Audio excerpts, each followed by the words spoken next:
Hola, buenos días. El día de hoy vamos a trabajar con el tema que nos quedó pendiente en la sesión pasada, que sería nuestro último tema para ya tener todo completo a la hora del examen. Entonces, hoy vamos a hablar sobre dietas modificadas y nutrimentos. Como les comentaba el sábado que nos conectamos, realmente no vamos a hablar de dietoterapia como tal, porque eso lo van a ver en otra materia que es cálculo en dietoterapia. No nos vamos a enfocar en patologías particulares, pero vamos a ver cómo pueden impactar estos nutrimentos en el estado de salud de las personas y cómo tenemos que en ocasiones modificarlos, cambiarlos, incluso quitarlos de la dieta o de nuestro cálculo dietético. Antes de comenzar con este tema, vamos a trabajar un poquito con el caso número 2 de la sesión pasada, que hubo bastantes dudas con la resolución del caso. Les comentaba el sábado, creo que elegí un mal ejemplo porque justamente, pues sí, en un paciente con quemaduras habría que hacer una evaluación un poco más individual y más puntual, considerando factor de estrés por la lesión, dependiendo obviamente del grado de... Eh, digamos, el porcentaje del cuerpo que tiene quemaduras, el grado de las quemaduras, si el paciente está hospitalizado o no, y obviamente en muchos casos estos pacientes van a requerir soporte nutricional. En este caso, lo único que esperábamos era hacer un aumento de la energía, hablar de una dieta hiperenergética, que fue lo que vimos la clase pasada, pero vamos a tratar de resolverlo. Entonces, bueno, tenemos un paciente masculino de 45 años de edad que es intendente en un edificio, vive en Windmilpa. El motivo de la consulta es que presenta quemaduras por accidente de auto y como antecedentes familiares, ambos padres presentan hipertensión arterial, tiene un abuelo paterno con cáncer estomacal y su abuela materna con enfermedad pulmonar obstructiva crónica. Como antecedente personal patológico tiene dislipidemia mixta. Llega a hospitalización después de haber tenido un accidente automovilístico y se logra estabilizarlo. Se va a encontrar con quemaduras de tercer grado en el 80% de su cuerpo. No tiene cirugías previas y sus familiares refieren que no presenta alergias o intolerancias alimentarias. No consume lácteos desde hace 10 años y realiza sus comidas fuera de casa. Hace de 3 a 4 comidas y la última generalmente es a las 11 cuando llega del trabajo. Consume alrededor de los 2 litros de agua al día y tiene un consumo de refresco de 5 veces por semana. Toma café 3 veces al día, agregando 2 cucharadas de azúcar. En cuanto a su antropometría, tenemos que pesa 70 kilogramos, mide 1,78, su cintura es de 88 centímetros y su cadera de 70 centímetros. Sus datos bioquímicos, tiene una glucosa en ayuno de 95 miligramos sobre decilitro, cercana, ya muy cercana a los 100, colesterol total de 189 y triglicéridos de 148. Entonces, lo que había que hacer era hacer la evaluación del estado nutricional, establecer objetivos de la dietoterapia, calcular la recomendación energética total y después hacer su distribución de nutrimentos. Entonces, como parte del diagnóstico, nos encontramos con un paciente que tiene un índice de masa corporal de 22,1. Esto lo ubicaría en un peso saludable. No tenemos problema con el peso. Sin embargo, al observar sus parámetros de cintura y cadera, nos damos cuenta de que su índice cintura-cadera es de 1,25, lo que pondría a este paciente en un riesgo cardiovascular. Si bien sus centímetros de cintura no están por encima de la recomendación para los hombres, al hacer el índice cintura-cadera nos damos cuenta de que puede llegar a tener riesgo en este sentido. Además de que tiene factores importantes de riesgo, nuevamente, como el consumo excesivo de azúcar al tomar refresco todos los días y agregar azúcar a su café, que consume 3 veces por día. Si pensamos que él agrega 2 cucharadas, estamos hablando de 20 gramos de azúcar. Por 3 serían 60 gramos de azúcar en un día solo con el café. Y si a esto le agregamos el refresco que toma en el día, supongamos que solamente está tomando un vaso al día, eso es lo que esperaríamos. Entonces, este paciente está consumiendo alrededor de 85-90 gramos de azúcar en un día. Y esto todo solamente con la parte de las bebidas. Ajá. Entonces, habría que tomar en cuenta lo que consume también a partir de los alimentos. Entonces, factor de riesgo importantísimo, no, el consumo elevado que tiene de azúcar y por eso estamos viendo sus glucosas también elevadas. No se habla de eh, actividad física, ajá, no vemos que haya hecho actividad física previa, obviamente ahorita debido a las quemaduras y al estar hospitalizado, pues la actividad será nula.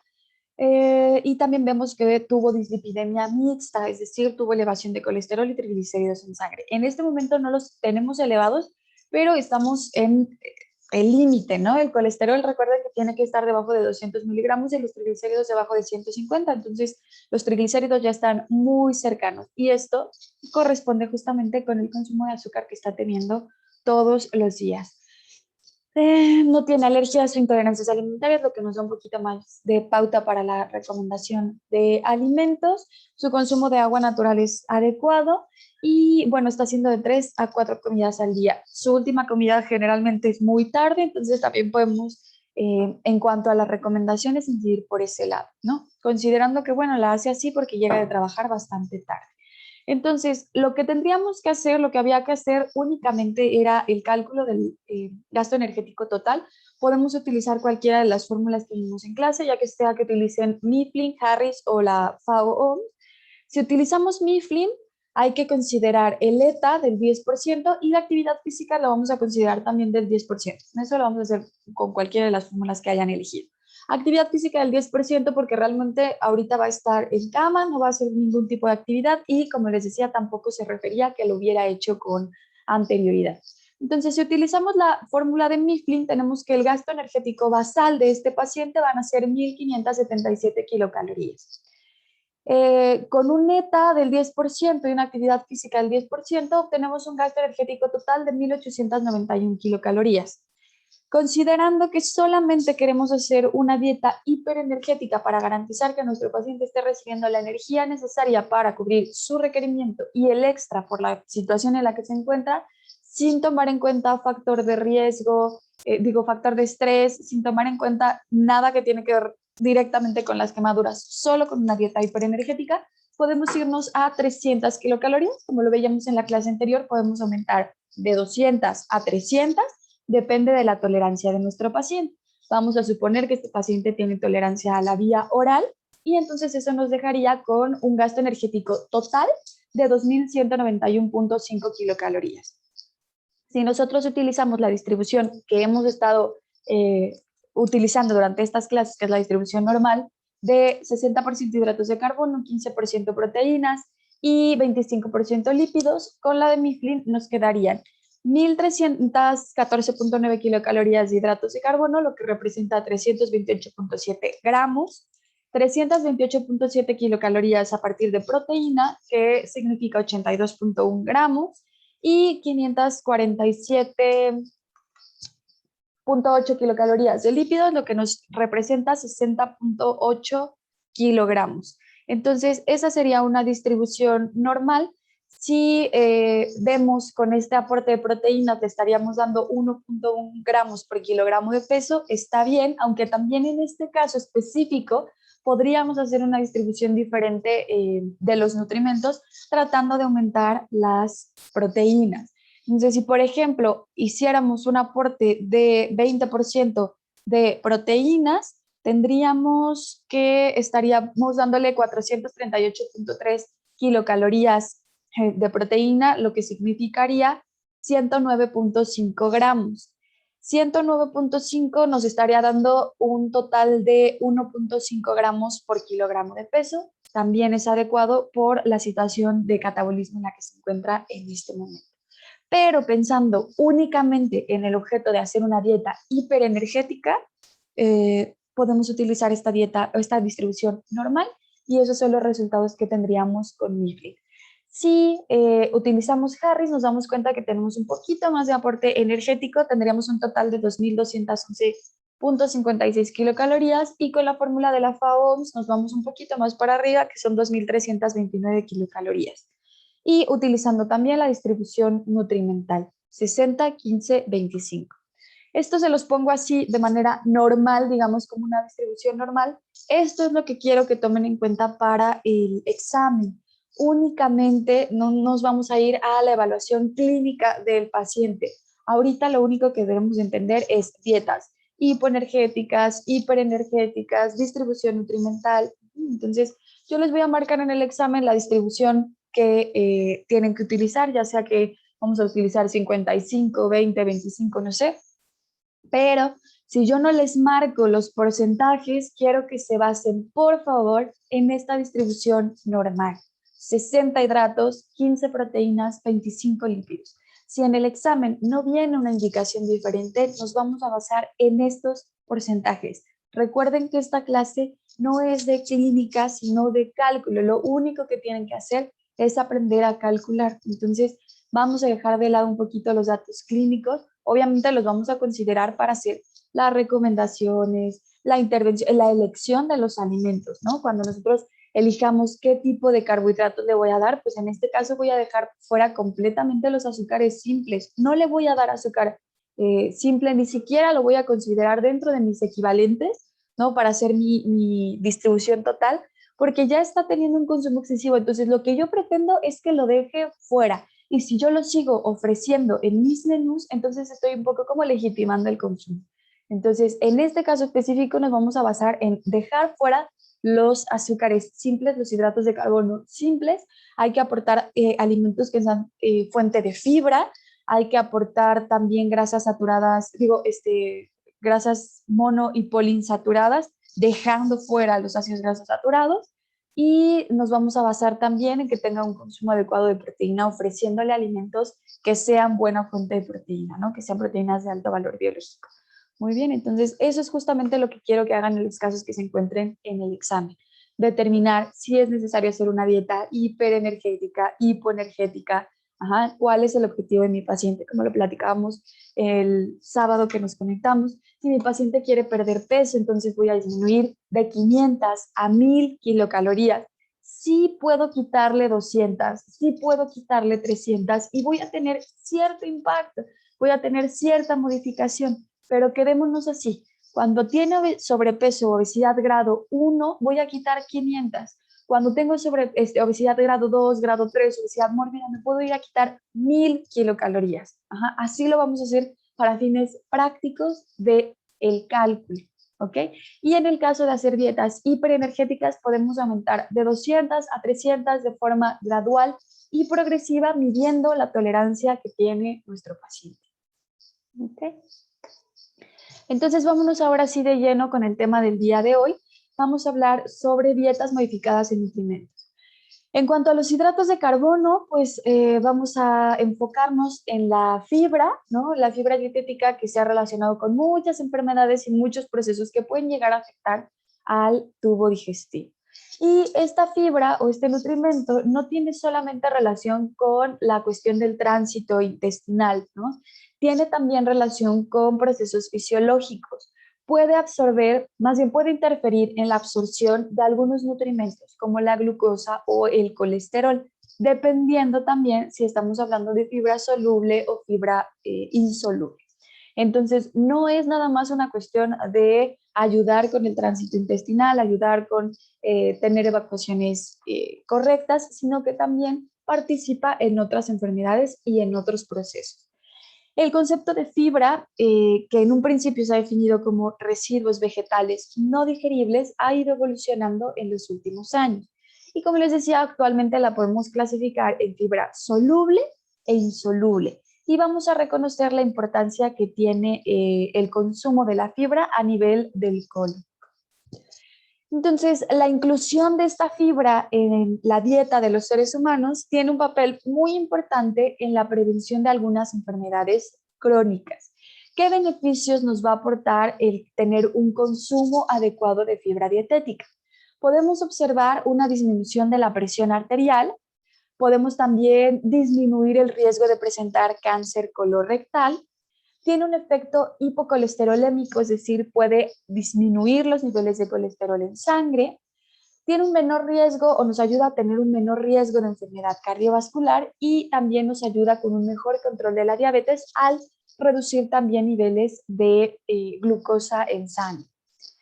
Entonces, la fibra la vamos a definir como una sustancia de origen vegetal que no puede ser digerida por las enzimas del tubo digestivo humano. Son polisacáridos estructurales de las plantas que pueden incluir celulosa, hemicelulosa, betaglucanos, pectinas, mucílagos y gomas. La fibra soluble es la que va a estar, o sea, que cuando esté en contacto con el agua, forma un retículo. y entonces ahí queda atrapada. Esto provoca que haya soluciones que sean muy viscosas. Estos efectos que tiene la viscosidad de la fibra atrapada en el agua son los responsables del metabolismo de los lípidos y los hidratos de carbono, es decir, ayuda a que haya una disminución de colesterol, de glucosa. La fibra insoluble, por otro lado, es capaz de retener el agua en su matriz y formar mezclas que sean de baja viscosidad. Entonces, esto va a ayudarnos a producir aumento de la masa fecal, que nos va a ayudar a acelerar el tránsito gastrointestinal, perdón. Ajá, entonces, hay que distinguir entre los dos tipos de fibra porque van a tener un efecto distinto. Ajá. Entonces, soluble queda atrapada dentro de las partículas de agua y entonces eso genera gran viscosidad y nos va a ayudar con la disminución de lípidos y de hidratos de carbono en el cuerpo.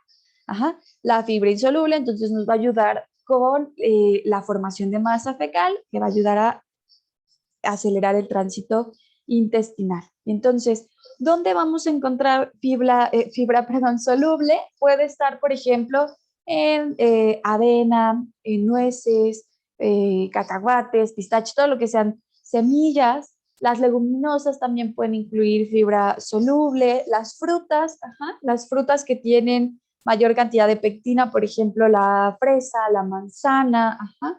Y la fibra insoluble la vamos a encontrar más en los granos enteros, por ejemplo, los cereales integrales, no sé, por ejemplo, linaza, salvado de trigo, ajá, o en las verduras. Ahí podemos encontrar mayor cantidad de fibra insoluble. Bueno, la mayoría de las fuentes alimentarias naturales en fibra dietética van a tener mezcla de ambas, ¿no? De tanto fibra soluble como insoluble. Pero tiende a haber más como un predominio por la presencia de la fibra insoluble. Bueno, aquí ya tenemos justamente los alimentos que les había comentado antes que las van a contener. Por ejemplo, la fibra soluble la podemos encontrar también en gran cantidad en el nopal. Por eso es que el nopal se relaciona mucho con esta regulación o ayudar en el control de los niveles de glucosa y de colesterol en sangre. Para los adultos se sugiere que haya un aporte de entre 20 y 35 gramos de fibra al día y en los niños mayores de 2, hasta 18 años se recomienda el consumo de la cantidad que resulta de sumar 5 gramos a su edad. Entonces, por ejemplo, si tenemos un niño o un paciente de 7 años, a estos 7 le vamos a sumar 5 gramos. Esto quiere decir que este paciente debe consumir 12 gramos de fibra. Si tuviéramos un paciente de 5 años, entonces su consumo tendría que ser de 10 gramos de fibra. Si tenemos un paciente de 15 años, entonces su consumo tendría que ser de 20 gramos de fibra. Entonces, así es como hacemos el cálculo en niños de más de 2 años, hasta 18. Y la ingestión que se obtiene por la fórmula de edad más 5 va a representar el consumo más bajo que puede proporcionar beneficios en cuanto a la eliminación regular de las heces, sin que haya un compromiso del balance de nutrimentos inorgánicos o el aporte de energía. O sea, no vamos a comprometer la funcionalidad de los minerales con este consumo de fibra en niños. Ok, entonces ahora tenemos la dieta modificada en fibra o en residuo. Y esta la vamos a definir como una dieta que es baja en fibra, ¿no? Menos de 5 gramos al día, y puede aumentar la presión del colon, originar estreñimiento. Ajá, entonces, este tipo de dietas las vamos a recomendar, por ejemplo, en cuadros diarreicos. Cuando tenemos un paciente que tiene diarrea crónica durante un periodo largo de tiempo, podemos recomendar esta dieta que sea baja en residuo. Y hay que considerar que esta dieta baja en fibra nos puede llevar a presentar un estreñimiento crónico. Entonces también nos vamos a topar con pacientes que tienen severos problemas de estreñimiento. El problema es que este bolo fecal firme y escaso puede conducir al desarrollo de otras enfermedades como la hiperpresión intraluminal, cuando ya desarrollamos diverticulosis, apendicitis, cáncer de colon, o una hiperpresión intraabdominal, por ejemplo, al desarrollar una hernia de hiato o hemorroides. Entonces, sí es bien importante que los pacientes tengan un consumo adecuado de fibra durante el día. Y se van a dar ustedes cuenta de que, aunque pareciera que es muy sencillo, ¿no?, el llegar a este consumo, hay muchos pacientes que al no tener prácticamente, no incluir ninguna fruta y ninguna verdura en sus dietas, pues el consumo de fibra se vuelve nulo. Entonces, ¿dónde vamos a indicar esta dieta baja en fibra, baja en residuo? La vamos a indicar para disminuir formación de heces. Podemos utilizarla como una preparación diagnóstica o terapéutica del colon. Se puede indicar también en obstrucción parcial de cualquier parte del tracto intestinal y se puede emplear en la enfermedad diarreica aguda o en la enfermedad inflamatoria intestinal, síndrome de intestino corto, gastritis o cuando tengamos una enfermedad ulcerosa. Esta dieta va a incluir frutas y verduras cocidas, quitándoles la cáscara, y no se van a utilizar cereales integrales ni leguminosas. Ajá. Eso es lo que vamos a hacer en cuanto a la indicación. Entonces, aquí habría que considerar dietas que sean de menos de 5 gramos o con máximo 5 gramos de fibra al día. Entonces, ¿cómo haríamos la indicación? Únicamente quitando cáscara de frutas y verduras, ofreciendo las cocidas, no dando cereales integrales y no dando tampoco leguminosas. Esto hay que tenerlo en consideración cuando hagan ustedes el diseño de sus menús, de sus planes de alimentación. Por otro lado, tenemos la dieta con alto contenido en fibra. Esta nos va a proporcionar de entre 25 y 30 gramos al día y la podemos utilizar como medida preventiva en padecimientos del colon, ¿no? La podemos utilizar en pacientes con diabetes mellitus tipo 2, enfermedades cardiovasculares, obesidad, dislipidemias. Y la podemos usar también como un tratamiento para pacientes que presenten estreñimiento crónico, que ya tengan diverticulosis o que tengan hemorroides, para facilitar el vaciado intestinal. Y aquí vamos a incluir alimentos que sean ricos en fibra soluble e insoluble. Pero algo bien importante, algo fundamental, acompañarse de agua. Para que nuestra dieta alta en fibra tenga un efecto positivo, debemos aumentar sí o sí el consumo de agua natural. Si nosotros no aumentamos el consumo de agua, si nuestro paciente sigue consumiendo la misma cantidad, no va a tener un efecto positivo, todo lo contrario, el problema puede llegar a agravarse.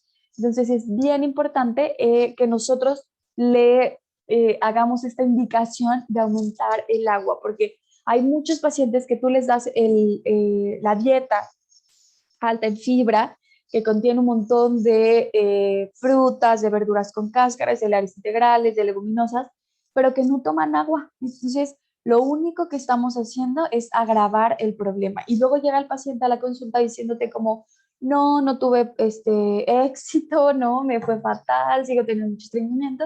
Nos damos cuenta que el problema no es la fibra, sino el agua.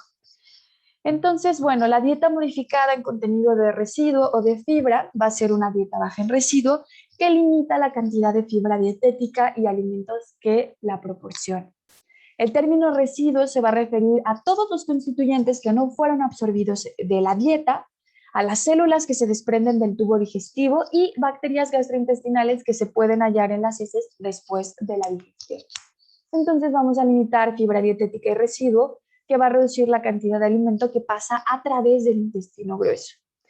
Algunos alimentos como la leche o el tejido conectivo de la carne no tienen fibra, pero sí pueden contribuir a que aumente el volumen de las heces. Entonces, en este sentido, también convendría disminuir su consumo. El objetivo de la dieta baja en residuos consiste justamente en reducir el volumen fecal, ¿no? Como decíamos, por ejemplo, si tenemos pacientes con problema de diarrea crónica, podemos utilizarla. Y el tratamiento nutricional lo que pretende es que haya una tolerancia a los alimentos. Esta dieta restringe muchos alimentos, se dejan fuera muchos alimentos. Entonces, en este caso puede haber deficiencia de vitaminas o de nutrimentos inorgánicos si se lleva por periodos muy largos de tiempo. Como estamos dando frutas y verduras muy cocidas, entonces ahí disminuye la cantidad o el aporte de vitaminas y de minerales. No estamos dando cereales integrales, no estamos dando, leguminosas. Entonces podemos poner en riesgo el aporte de vitaminas y nutrimentos inorgánicos. Entonces, dieta baja en residuo, no llevarla durante un tiempo muy prolongado. podemos utilizarla como una dieta antes y después de algunas cirugías intestinales. Ajá. Por ejemplo, si tenemos una obstrucción intestinal parcial o trastornos graves de la motilidad intestinal, entonces sí podemos utilizar esta dieta baja en residuos. Se puede usar durante periodos agudos de enfermedad inflamatoria intestinal, diverticulitis, o con fines paliativos, por ejemplo, en pacientes que tienen cáncer avanzado, ostomías, ajá, como para disminuir un poco la molestia, la incomodidad que tienen estos pacientes. Y bueno, la característica de las heces es de vital importancia en los pacientes que tienen ostomías. Ajá, entonces, se pretende que el contenido o el volumen sea reducido, que tenga una consistencia sólida y que no produzca mal olor o libere cantidad excesiva de gas, porque esto tiende a ser muy incómodo, muy molesto, ¿no? Para estos pacientes. Entonces, como también va a tener un impacto fuerte en la cuestión anímica, hay que tratar de ayudarlos en este sentido pues, lo más que se pueda. Y bueno, aquí les presento una listita de alimentos, del contenido de FODMAPs en los alimentos. Entonces, cuando queremos tener una dieta baja en residuos, nos vamos a basar en la columna verde. Ajá. Estos alimentos son los que vamos a utilizar con libertad, los que son seguros. Porque queremos una dieta baja en FODMAPs. La columna amarilla son alimentos con los que hay que tener cuidado, no hay que incluirlos en gran cantidad, los podemos incluir con moderación.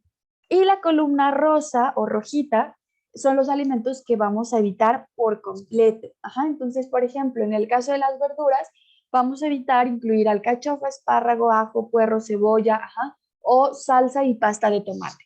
En el caso de las frutas, vamos a dejar fuera la manzana, duraznos, cerezas, frutas secas, jugos de fruta, mango, nectarina, pera, pero podemos incluir plátano, zarzamora, frambuesa, blueberries, melón, ajá, la toronja, kiwi. Entonces, esta listita nos ayuda mucho a poder determinar qué tipo de alimentos voy a incluir en el plan de mi paciente. Esto en cuanto a la fibra. Tenemos después la intolerancia a la lactosa, que sería otro carbohidrato bien importante. Sabemos que la lactosa es el principal azúcar de la leche y que únicamente se va a producir de forma natural en la glándula mamaria. Es un disacárido que cuando se hidroliza se convierte en dos monosacáridos, glucosa y galactosa. Eso es lo que forma a nuestra lactosa. El intestino humano no va a absorber disacáridos, solamente monosacáridos. Entonces, la lactosa necesita hidrolizarse y esto lo va a hacer con una enzima llamada lactasa. Esta lactasa se produce en las células del borde en cepillo de los eritrocitos intestinales. Cuando hay intolerancia a la lactosa, tenemos un cuadro clínico que es muy expresivo, muy fácil de diagnosticar y se puede dar también que no tengamos, ¿cómo decir? Puede haber intolerancias que son como pasajeras. Cuando hay una mala actividad, mala función de la lactasa o tenemos mala digestión, pero que no tiene síntomas como muy evidentes. Puede haber ocasiones en que la intolerancia sea, como les digo, pasajera, secundaria a una lesión, a una infección gastrointestinal, ajá. Puede ser que las fibras intestinales, las microvillosidades, hayan tenido alguna afectación por el consumo de algún antibiótico, porque se presentó alguna infección, pero esto va a pasar. O sea, es una intolerancia que no va a quedar ahí para el resto de la vida. Es decir, el paciente puede volver a consumir lactosa en algún momento de la vida. Ajá. Entonces, esto hay que tenerlo en cuenta porque muchos pacientes creen que son intolerantes a la lactosa porque un día tomaron leche y sintieron inflamación. Entonces hay que hacerles ver que puede ser una situación derivada de esto, que a lo mejor estuvieron consumiendo antibiótico, que tuvieron problemas gastrointestinales, que algo de mala absorción hubo ahí, pero no quiere decir que es una condición genética, ajá, como la deficiencia de lactasa, que es una deficiencia primaria. Entonces aquí sí realmente hay una reducción programada de la lactasa intestinal. Entonces, aquí sí tenemos un problema. Hay personas que desde que nacen prácticamente son intolerantes a la lactosa y esto es, o sea, perfectamente aceptable. Ahora el estar consumiendo productos deslactosados puede conducir a una deficiencia de lactosa secundaria. Entonces también hay que hacerle ver al paciente, si a ti la leche, el queso, el yogur, la crema no te causa malestar, no tienes por qué consumir alimentos deslactosados. Un alimento deslactosado no necesariamente es más saludable que uno que sí contiene lactosa. Entonces hay que hacerle ver mucho esto al paciente porque hacen la elección de estos alimentos y llegan a producirse estas como intolerancias transitorias. Entonces hay que tenerlo en cuenta. En ambos casos, bueno, va a haber obviamente intolerancia a la lactosa y esta va a estar caracterizada por presencia de algunos síntomas gastrointestinales, eructos, flatulencias, distensión abdominal, que es de lo más común y de lo más molesto, cólicos y diarrea. Una vez que se ha determinado el diagnóstico, no se recomienda exclusión permanente de la lactosa. Entonces, se ha comprobado que la presencia de la lactosa mejora la absorción de calcio. Sabemos la importancia que tiene el calcio en el metabolismo óseo y el crecimiento. Entonces, hay que estar evaluando constantemente la presencia de lactosa en la dieta, la tolerancia que tengan nuestros pacientes, ir haciendo una evaluación individual, ir integrando poco a poquito el consumo de ciertos alimentos para ver si realmente sí hay una intolerancia o si fue algo transitorio. Una fuente alternativa de calcio puede ser también el yogur. El yogur tiene mucha mejor tolerancia que la leche. Hay muchos pacientes que no consumen leche, pero que el yogur no les causa ningún malestar. Entonces, siempre que alguien les diga, como una vez que ustedes pregunten alergia o intolerancia alimentaria y el paciente les refiera que tiene intolerancia a la lactosa, ustedes pregúntenle si no toma leche ni ningún otro lácteo o si lo único que no consume es leche. Porque si tenemos el paciente que solamente no tolera la leche, pero que el queso, el yogur, todos los demás alimentos lácteos le caen bien, entonces puede ser que realmente la leche tampoco le cause malestar. Esto en cuanto a los alimentos o a las dietas modificadas en hidratos de carbono. Podemos tener estas dos, les digo, ya sea que estemos haciendo evaluación de tolerancia a la lactosa o el consumo de fibra. Y después tenemos las dietas modificadas en proteínas. Como sabemos, las proteínas son compuestos esenciales que van a tener un papel fundamental en la nutrición, en el crecimiento y en la reparación de los tejidos. Entonces, un adulto promedio va a tener entre 10 y 13 kilogramos de proteína distribuidos en diferentes tejidos. Obviamente las necesidades proteicas van a ir variando dependiendo de nuestra edad, el peso, el estado de nutrición, la presencia de alguna enfermedad. La dieta normal, correcta, nos dice que debe haber un aporte de entre 10 y 15% del valor energético total, como ya lo hemos visto.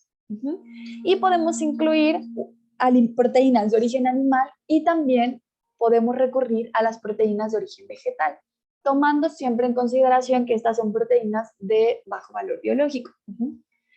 Las dietas modificadas en cantidad de proteínas pueden ser entonces hipoproteicas o hiperproteicas.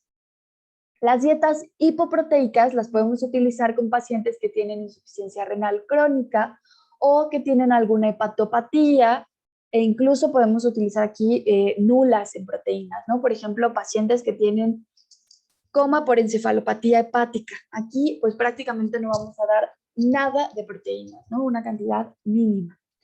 Las dietas hiperproteicas están indicadas en pacientes que tienen desnutrición, caquexia, quemaduras de alta extensión, con la finalidad de ayudar a la recuperación y a la regeneración de los tejidos. También tenemos dietas que pueden ser normoproteicas, pero que estén modificadas en el tipo de aminoácidos o proporción de fuente dietética, por ejemplo. Podemos tener dietas normoproteicas, pero que el 70% sean proteínas de origen vegetal y solamente el 30% proteínas de origen animal. En pacientes también que tengan encefalopatías, que tengan bajas en fenilalanina o pacientes con fenilcetonuria. En este caso también podemos hacer una modificación en el origen de las proteínas, no en el aporte. En el caso de la cirrosis hepática, pues también vamos a hacer aquí una modificación de nutrimentos.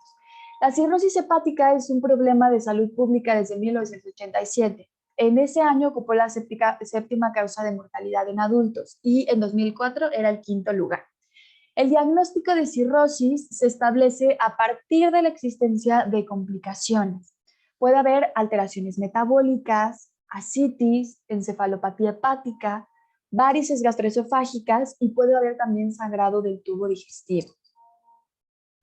El estado nutricio, la reserva hepática, la descompensación o complicaciones del paciente van a determinar el tratamiento nutricional y la supervivencia de nuestro paciente.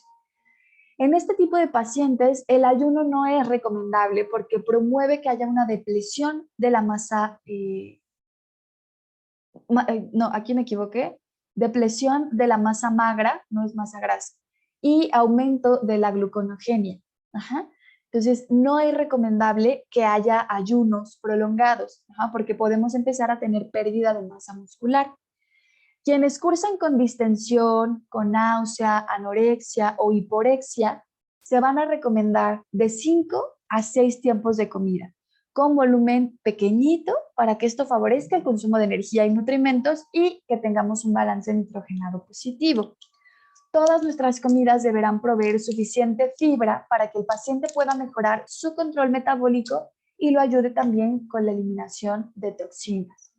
Entonces aquí tenemos las recomendaciones nutricionales en pacientes que presentan encefalopatía hepática que puede estar derivada justamente de una cirrosis hepática. En cuanto a la energía, si tenemos un paciente que está compensado, podemos aportar de 25 a 35 kilocalorías por kilogramo de peso. Si tenemos un paciente con estrés metabólico, aumentamos de 35 a 45 kilocalorías. En cuanto a la distribución de hidratos, si nuestro paciente está compensado, podemos ir de 50 a 60 y si tiene intolerancia a la glucosa, bajamos de 40 a 50%. En cuanto a los lípidos, si tenemos un paciente compensado, podemos aportar de 25 a 30%, y en un paciente descompensado podemos ir de 20 a 40%. En cuanto a proteínas, podemos aportar en el paciente compensado de 0.8 a 1.2 gramos por kilogramo de peso, y en el paciente descompensado nos podemos ir desde el 0.4 hasta el 1.2 gramos por kilogramo de peso. Y en cuanto a la fibra, se aportan de 25 a 35 gramos. Bueno, aquí teníamos un caso clínico. En este momento no les voy a pedir que lo resuelvan, ya no nos da tiempo de que hagan esto como parte de la tarea, únicamente vamos a estudiar para el examen para que no tengamos problema con eso, pero pueden pues tenerlo ahí de consulta y si les gustaría, o sea, si quieren pueden ustedes resolverlo para hacer un poquito más de práctica. Únicamente había que determinar el gasto energético total, distribución de nutrimentos considerado el estado de salud actual y pues distribuir porciones de alimentos a lo largo del día, sus 5 recomendaciones en torno a la alimentación. Esto lo pueden hacer, les digo, como a manera de práctica, pero no lo tienen que hacer como parte de tarea ni nada así.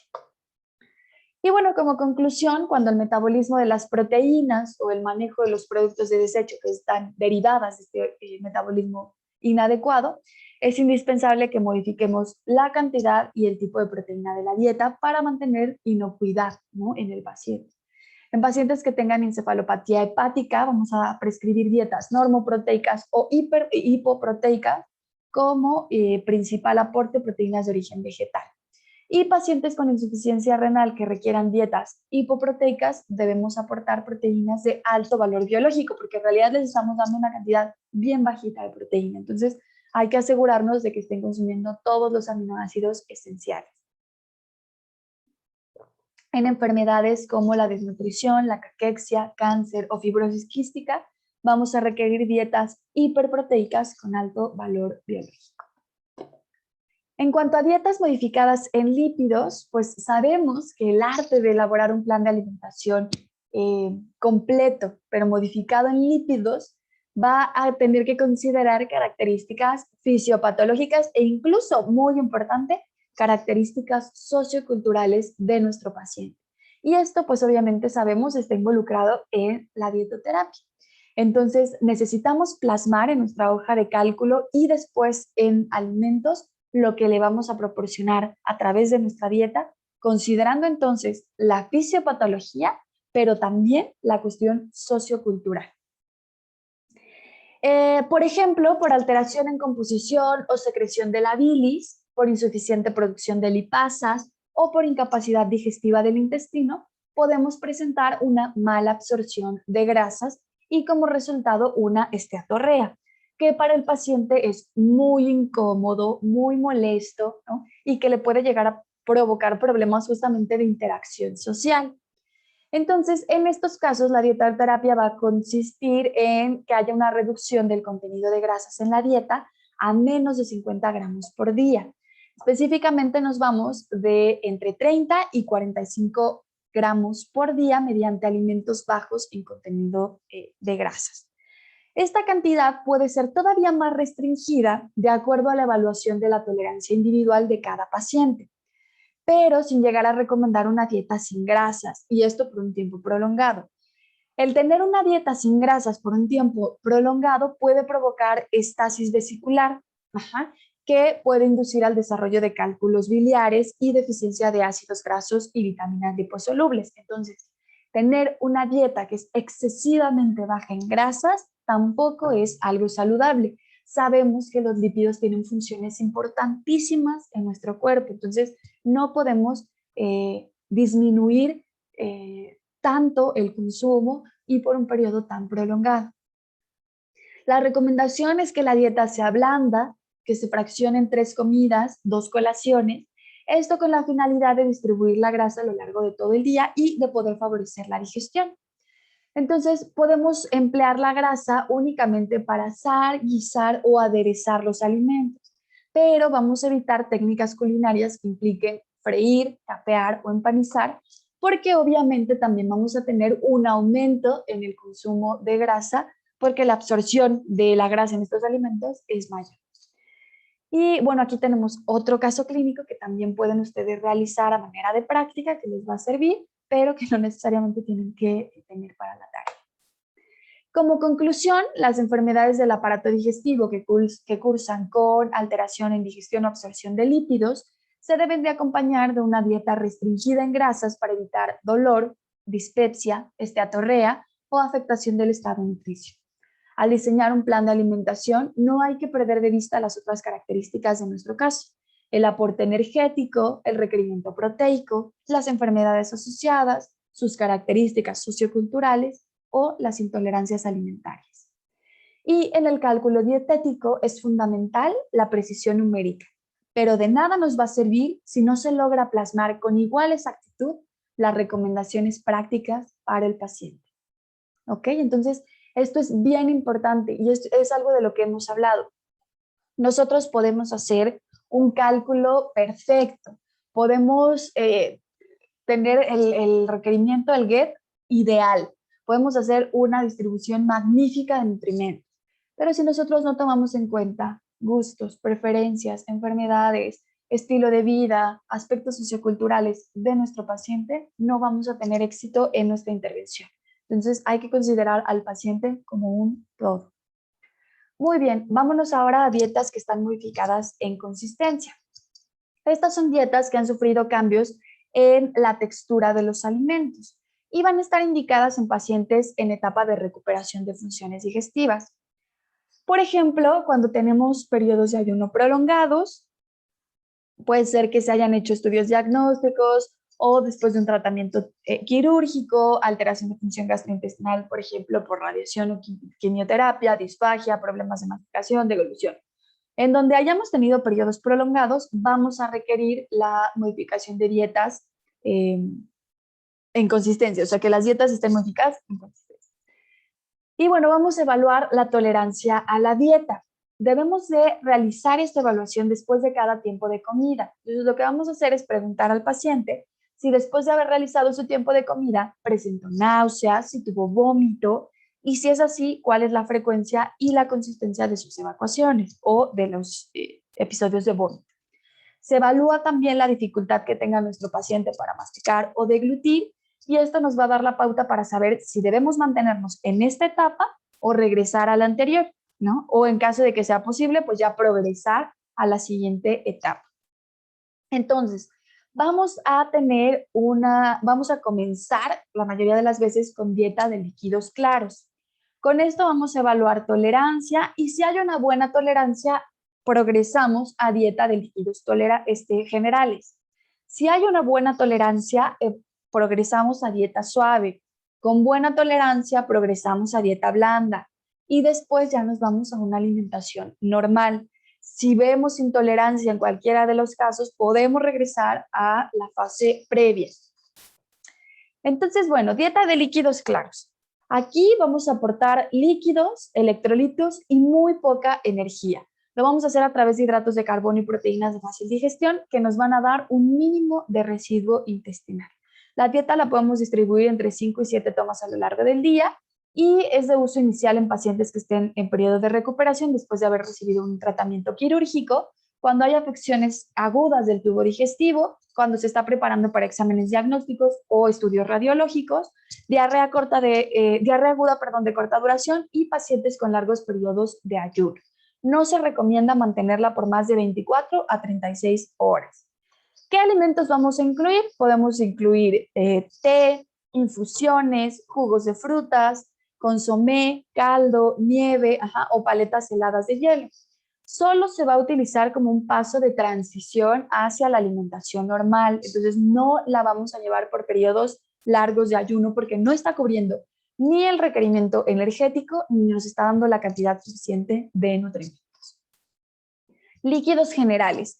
Estas nos van a dar un poquito más de densidad energética y vamos a incluir hidratos de carbono, lípidos y proteínas en alimentos que sean de fácil digestión. También vamos a tener un mínimo residuo intestinal. En esta etapa vamos a incluir productos lácteos, ¿no? Que vamos a ir monitoreando de cerca la tolerancia, sobre todo cuando llegamos a tener pacientes con intolerancia a la lactosa. Es el segundo paso en la progresión hacia nuestra alimentación normal y la vamos a usar cuando la función gastrointestinal está moderadamente comprometida. Va a tener un mayor estímulo digestivo que la de líquidos claros porque la concentración de nutrimentos va a ser mayor. La podemos utilizar también en pacientes que tienen problemas de masticación o de deglución. ¿Y qué alimentos vamos a incluir? Podemos incluir jugos, tés, infusiones, leche descremada, yogur. Aquí podemos incluir atoles, purés, cereales refinados cocidos, verduras, frutas cocidas y coladas, caldos, consomé. Podemos incluir crema de verduras. Podemos ya meter aquí margarina, mantequilla. Margarina yo les diría siempre tachen, no la incluyan nunca jamás en sus planes de alimentación. Las margarinas comerciales son en su mayoría ácidos grasos trans. Bueno, nieve, helado, gelatina, agua de sabor o natillas en caso de que se tengan disponibles. El contenido energético es adecuado en la mayoría de los pacientes, pero tampoco debemos prolongar este tipo de dietas de más de 48 a 72 horas. En pacientes que lo ameriten, va a ser necesario que podamos utilizar complementos para poder cubrir el requerimiento y no generar grandes estímulos digestivos. Entonces aquí podemos utilizar alguna fórmula polimérica. Después tenemos la dieta suave. Aquí vamos a aportar líquidos y vamos a ir introduciendo alimentos sólidos hasta cumplir la mayoría de los requerimientos del paciente. No es tampoco recomendable llevarla por periodos muy largos de tiempo. Se va a utilizar como un paso de transición hacia la dieta normal en pacientes que han sido sometidos a tratamiento quirúrgico de cabeza, cuello, que tienen problemas dentales, parálisis facial, en individuos con alteraciones degenerativas o neurológicas, en donde se van perdiendo funciones motoras, donde hay problemas de dentición, masticación, deglución. Los alimentos que se utilizan van a ser frutas cocidas en papilla, verduras en pedazos finos, crema de verduras, arroz en caldo, sopa de frijol, carne molida, preparaciones sencillas de pescado o papa al horno. Y luego tenemos la dieta blanda, que nos aporta más o menos de 2.000 a 2.000 kilocalorías por día y que va a estar indicada como progresión de las dietas de líquidos generales y suaves. Esta se va a utilizar en todo el ámbito hospitalario como una alimentación base y rutinaria para la mayoría de los pacientes. Estos alimentos van a incluir preparaciones bajas en grasa, sin irritantes, con pocos condimentos y pocas especies. Esta es la transición hacia la dieta normal.